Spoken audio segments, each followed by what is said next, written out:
Voilà, dans mon témoignage, le Seigneur est vraiment venu me chercher là où j'étais et il m'a sorti de toutes mes misères. Donc moi, en fait, je suis venu de nombreuses fois à Paray-le-Monial étant enfant, mais ça m'énervait. Enfin, tout ce que j'aimais à Paray-le-Monial, c'était le foot avec les enfants dans le parc du Moulin-Liron. Il y a quand même une fois où j'ai été touché par le Seigneur quand j'étais petit. C'était une veillée et le Seigneur est venu me rejoindre et me dire quelque chose de beau. Mais après Paray-le-Monial, je suis rentré dans ma vie en Belgique, parce que je ne vous l'ai pas dit, je suis belge. Et, euh, et en fait, tous mes amis, eh ben, ils n'étaient pas croyants, ils n'en avaient rien à faire de Dieu, et ils étaient heureux. Enfin, ils me semblaient heureux. Donc moi, je me suis dit, bah, Dieu, en fait, il ne sert à rien.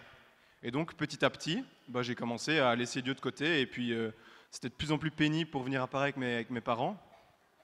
Puis voilà, j'ai fini ma scolarité, j'ai eu mon bac en Belgique. Et puis, je suis parti à Bruxelles 1 an faire des études de communication. Et là, bah, en fait, j'étais tout seul. Alors, je réussissais mes études, mais j'étais pas heureux. Et je voyais tous mes amis qui étaient à Louvain-la-Neuve.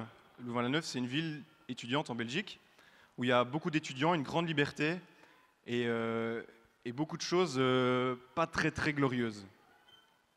Et en fait, donc j'ai dit à mes parents, voilà, l'année prochaine, je vais faire des études à Louvain, parce qu'il y a un cursus là-bas qui m'intéresse. En fait, c'était pas du tout le cursus qui m'intéressait, c'était la fête. Et là-bas, donc je suis parti, puis bon, j'ai fait tout ce qu'il fallait pour m'intégrer, et notamment au niveau de la boisson, de la débauche, etc. Et j'ai commencé à y aller. Au début, c'était 20 bières, et après, c'était 30 bières. Puis après, pour me défoncer, j'avais besoin d'une bouteille de vodka avant de sortir, etc. Ça allait de plus en plus loin, il y avait de la drogue, enfin voilà. Il y a des enfants, donc je restais gentil. Mais je suis tombé bas. Et puis en fait, vous savez, les enfants, quand vous êtes à la maison et que parfois vous vous faites une bonne tartine de Nutella, eh ben parfois il n'y a plus de Nutella dans le pot. Alors il faut racler sur les bords, aller chercher le petit peu de Nutella qui reste pour en mettre encore sur la tartine. Ben, j'avais l'impression que moi, plus je continuais, eh ben moins il y avait de Nutella dans mon pot. Je devenais vide, vide de tout, J'étais avec mes amis, j'étais soi-disant heureux, mais en même temps je ne l'étais pas du tout. Et donc est arrivée la question du suicide. Alors tous les jours pendant 6 mois, c'était pourquoi je vis. Et en même temps, la réponse c'était je vais me défoncer plus encore. Et puis mon ange gardien m'a sauvé, je le dis ouvertement, il est venu et il m'a protégé de nombreuses fois, jusqu'au jour où intérieurement j'ai eu cette certitude, il fallait que je parte, il fallait que je quitte cette vie, il fallait que je devienne celui qui au fond de moi je savais que j'étais quelqu'un de bien, il fallait que je devienne cette personne. Donc le 24 juin d'il y a 2 ans, eh ben, je suis parti de chez moi, donc j'ai laissé mes amis en plan, j'ai fermé mon compte Facebook. Ça paraît anodin, mais pour les jeunes, c'est pas anodin. J'ai écrit une lettre à mes parents en leur disant que je partais de chez moi et que je repartais loin pendant une dizaine d'années pour me reconstruire. Moi, j'avais comme projet d'aller loin dans un pays, l'Espagne, le Portugal, l'Italie, pour travailler, pour faire quelque chose de mes 10 doigts et pour servir à quelque chose dans le monde. Et en fait, sur le chemin, eh ben, je me suis retrouvé à Paray-le-Monial. Enfin, je ne sais pas trop comment, en fait, j'étais venu ici déjà, mais, euh, mais je détestais ce lieu et en même temps, je vous le dis, je ne sais pas trop comment, parce que je suis arrivé, il y a une petite chapelle qui s'appelle la chapelle de Romais, et en fait, je me suis retrouvé là et je me suis rendu compte que j'étais à Paray-le-Monial. Et là, je me suis dit intérieurement, bon, il faut que je parte d'ici, et en même temps, il y avait quelque chose qui me retenait. Il y avait une paix, un soulagement que je ne comprenais pas. Alors, petite anecdote, en fait, je suis parti de chez moi sans le permis. Donc j'ai pris une voiture, mais je n'ai pas le permis. Et donc, il faisait super chaud à ce moment-là, c'était le 24 juin. Et donc, je vois une petite source, je vais vite me désaltérer, et puis je vois la chapelle de Romais qui est ouverte, je me dis là-dedans il fait frais, je vais vite y aller.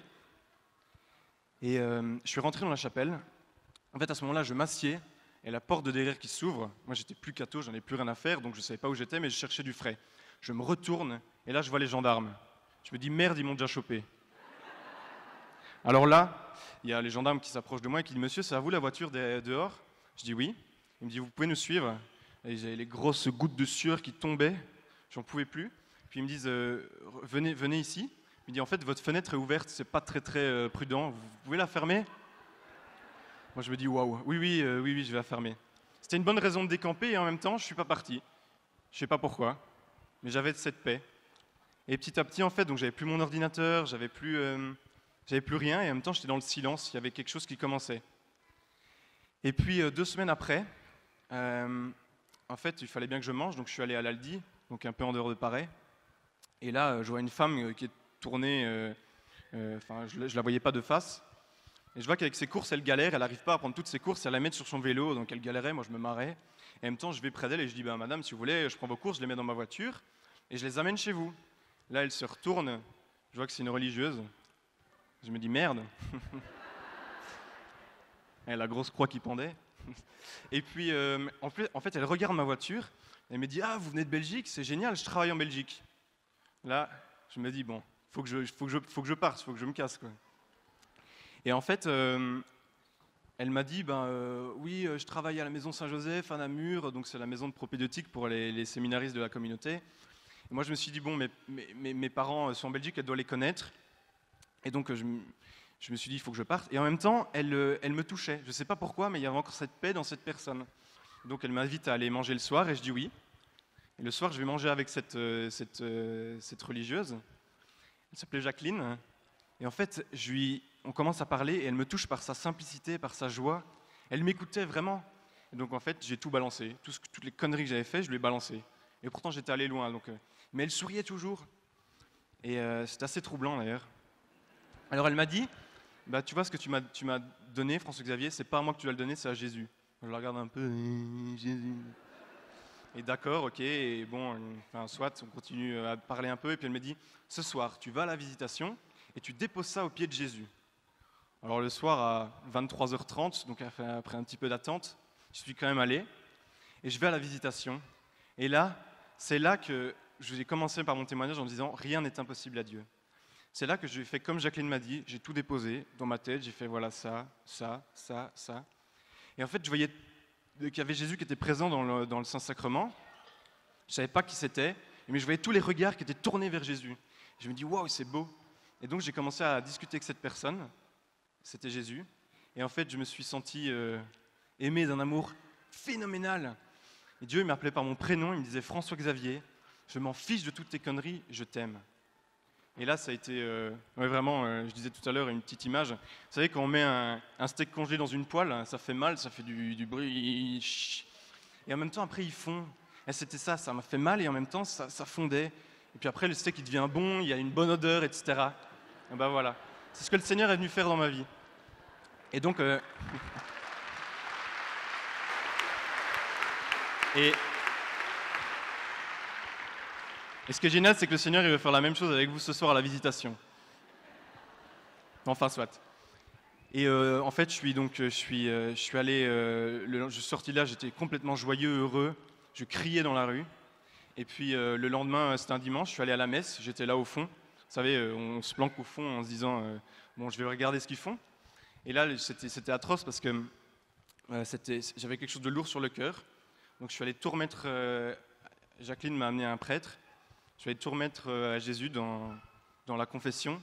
C'était très, très dur. Il m'a fallu plusieurs confessions pour me rendre compte et pour vraiment tout donner au Seigneur. Et puis voilà, j'ai eu la chance d'être accepté en tant que bénévole chez les J2S, les Jeunes au service des sessions. Et puis assez vite, j'ai décidé de prendre une année pour ma foi. J'ai fait une école d'évangélisation où je me suis formé, etc. pendant 1 an. Puis l'année passée, je suis reparti en Belgique faire mes études. Et voilà, j'ai repris dans le monde, certain que l'amour de Dieu pour moi est phénoménal. Dieu m'aime en particulier. Et j'ai encore deux petites choses à vous dire. Premièrement, on m'a demandé de vous donner un petit fruit de ma vie de jeune. Et ben, le fruit, c'était au JMJ l'année passée à Cracovie. Vous savez, il y a 2 lieux où Jésus est apparu à des saintes pour leur demander de faire des fêtes pour l'Église. C'est Parelmonial et Cracovie. Et à Cracovie, c'était assez phénoménal parce que le pape a dit à tous les jeunes « Sortez de vos canapés ». Et ça, c'est un vrai fruit parce que le pape nous appelle, nous, à sortir de notre canapé pour que vous aussi, vous sortiez de vos canapés. C'est vrai, il appelle les jeunes à se lever, mais il appelle tout le monde à se lever, toute l'Église. Ça, c'est un vrai fruit. Et deuxième chose, c'est que vous allez voir demain, la buvette, elle est ouverte. Et vous allez aller chercher une canette de coca, par exemple, comme moi j'ai fait. Le lendemain de ma conversion, donc le lendemain de ma rencontre personnelle avec Jésus, je suis allé acheter une canette et on m'a donné une petite parole. Et sur la petite parole, il y avait une parole pour moi. C'était « Réjouissez-vous avec moi, car je l'ai retrouvée, ma brebis, celle qui était perdue ».